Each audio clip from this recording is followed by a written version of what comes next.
La défense n'a pas épargné Julie Derouette. Assise dans un fauteuil, elle affronte dans un premier temps les assauts de Maître Dupond-Moretti qui s'ingénie à mettre en exergue les incohérences de son témoignage. À titre d'exemple, il parle de cette fameuse facture d'hôtel. Une facture qui, selon Julie, aurait été payée par Céline, l'actuelle compagne de Jamel Lelmi. Seulement voilà, la somme correspondant à la facture a bien été débitée du compte de Julie.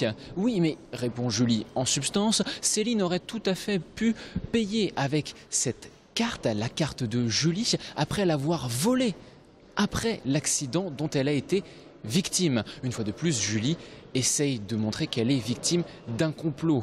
Les avocats enchaînent ensuite avec des textos et des lettres au contenu susceptibles, selon eux, d'accréditer la thèse d'un harcèlement de Julie à l'encontre de Jamel. Un moment humiliant selon Julie, mais un moment auquel elle s'attendait. Écoutez son avocate. Mais elle savait qu'elle serait traitée d'hystérique, de menteuse, d'érotomane, de mythomane. C'est des choses qui ont été dites tout le long de l'instruction. Pour elle, ce qui était important, c'était de venir tout expliquer, tout dire.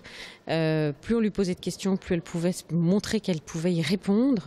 On a vu, enfin, elle est gonflée à bloc comme quelqu'un qui a tout gardé depuis des années et des années et des années. Voilà. Julie l'a confirmé, elle a bien écrit ces lettres et ces textos présentés aujourd'hui par la défense, mais elle l'aurait fait sous la dictée de Jamel Lelmi, car à l'époque elle était amoureuse et naïve.